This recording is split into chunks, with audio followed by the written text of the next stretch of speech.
Welcome back, programmers. We are going to be going to start our lesson 2, which is variable types. So there are 3 variables that you will want to focus on, and they are string, int, and double. Notice that string has a capital S, int is lowercase I, and D is lowercase for double. Now a string is text, and int is an integer or a whole number. And as you can probably guess, a double is a decimal. So now back in Eclipse where we had our practice 1 done, I'm going to leave this open, but I'm going to minimize lesson 1. And we're going to go to File, New, Java Project. We're going to name this lesson 2. Now look how you have lesson 1 named. I do not have a space between N and 1. So you want to make sure you keep that consistent because otherwise it gets all wonky in your list. So go ahead and click Finish. And then we're going to take practice 1 and I'm going to show you guys a little trick. So what we're going to do is we are going to select everything in these brackets for our main method and Control C to copy it. Go in lesson 2 source, hit that new class button, and we're going to name this practice 2 and click finish. You'll notice that it says practice 2 over here and over here. These 2 names have to match each other, otherwise your program won't run correctly. So go get your bracket on that correct line. They should match up on the same line. And once you're in here, go in between the 2 brackets and do Control V and paste your code. So we didn't have to rewrite all of that. And I'm going to do the same thing with my header, even though it's going to be a little different. So like change the date and the project name. And since we don't know what the project does yet, we're going to leave that blank. All right, run it and make sure it runs correctly.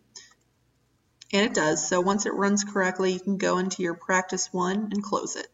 It's not deleted, it's just closed, so you don't have to see it every time.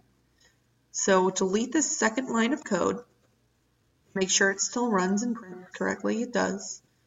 So what I want you to do is I want you to change this to say whatever you would like it to say. Check it and make sure it runs. It does. We're assembling the Avengers. But what we're going to do instead is we're going to use a variable. So what we're going to do is we're going to come up above this line. So you have to set this first. We're going to cut this, so Control X.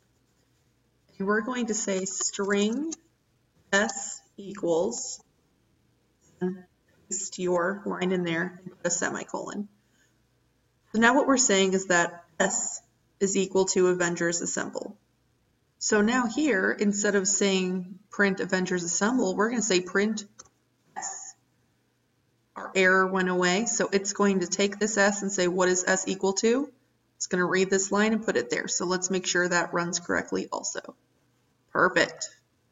It doesn't seem like this is a big deal right now, but this is going to make so much more sense later. Have you guys ever had to like write something over and over and over again, and then you get a stamp and just stamp it? That's kind of like what this is. This is creating a stamp out of having to hand write this every single time. So while you're in this class, it's a good idea to put in comment lines, just like we did up here for our name. So I'm going to put in a comment line to talk about what we did here. All right, so the next up is an int. So what we're going to do is we're going to come down a couple lines. And I'm going to put in a comment line there, and I'll put it in later. So we're going to call it int I. We're going to make it any integer you like. My favorite number is 17, so I'm going to make it 17. So it has to be an integer, so a whole number. It can be negative, it can be positive, whatever you want to do. And then we're going to also print it. So we're going to copy this line.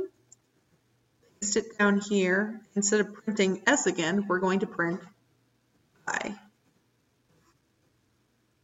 Okay, so it's noted that this can be named anything. Your variables can name whatever you wanted them to be. So if you want to call them X, you can.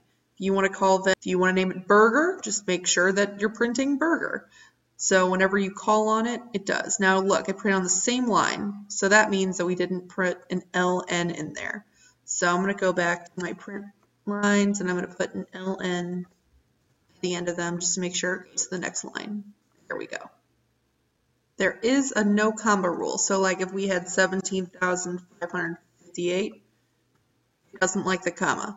So if you need that large of a number, use an underscore instead, and then it will register that number. Okay, so the last one that we're going to look at is the double.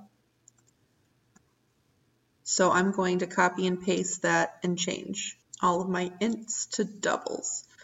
So go ahead and we're going to put cost in quotes.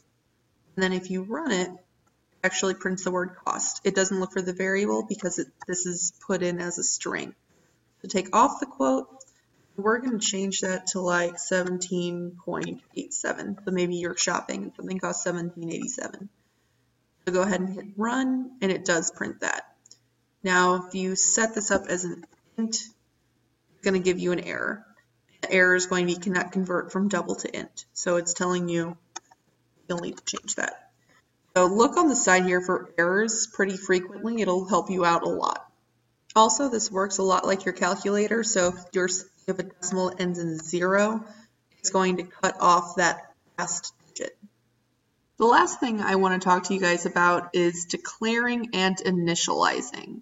So if you look at our code, we declared S as a string and we initialized S as Avengers Assemble. So you could actually do this in 2 lines. So I'm going to cut that and say string S, this is declaring,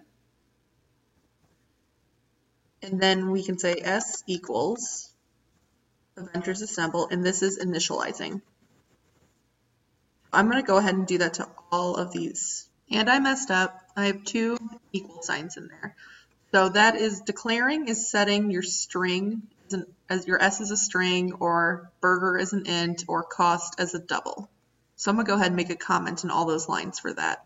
All right, and if you go ahead and run it, it runs the exact same thing that I did before. So this seems like an extra step, but sometimes it'll come in really handy to declare things and initialize them later. So for declaring, you set a variable as a variable type. For initializing, you're going to be giving the variable a value. The next video for lesson 2 outlines some things that are legal and illegal to do with variable names. So please go ahead to the second video.